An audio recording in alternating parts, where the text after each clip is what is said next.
Nanguna naman si Pangulong Noynoy Aquino sa pamamahagi ng relief goods sa mga nasalanta ng Bagyong Nona sa Oriental Mindoro. Bumisita rin siya sa Northern Samar. Balitang hatid ni Lay Alves.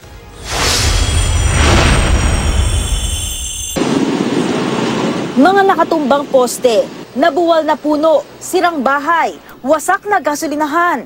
Ito ang mga bakas na iniwan ng Bagyong Nona sa bayan ng Pinamalayan dito sa Oriental Mindoro. May mga lugar ang wala pa rin daw kuryente. Tinatayang nasa halos 4.5 billion pesos ang halaga ng pinsala sa buong probinsya ng Oriental Mindoro. 13 ang nasawi at mahigit 300 ang sugatan. Pumunta si Pangulong Noynoy Aquino sa bayan ng Pinamalayan para personal na makita ang sitwasyon. Utos ng Pangulo, agad tugunan ang mga pangangailangan ng mga nasalanta, lalo na ang mga nawalan ng tirahan at kabuhayan. Yung walang tirahan, yung walang kabuhayan, ngayon na yun, hindi next month, hindi next week. So kailangan natin asikasuhin ito ngayon din. Pinangunahan din ng Pangulo ang pamamahagi ng relief goods na may kasamang pagkain, banig, kumot at trapal. Bibigyan din ng yero ang mga nasiraan ng bahay. Agad din daw gagawin ang mga nasirang eskwelahan.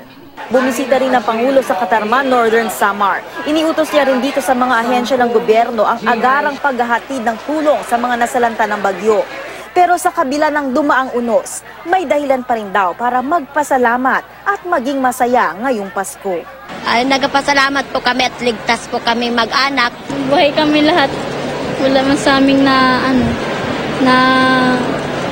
namatay. Bayanihan at pagkakaisa ang diwa ng mensahe ni Pangulong Aquino ngayong Pasko. Kaya po mga boss, panahon man ng Kapaskuhan o hindi, naway maging tanglaw tayo ng pag-asa sa ating kapwa, lalo na sa mga higit na nangangailangan. Tulad ni Jesus, magsilbi tayong huwaran ng pagkakaisa, malasakit at pagmamahal sa ating pamilya, sa ating komunidad at sa ating bansa. Lay Alves, GMA News.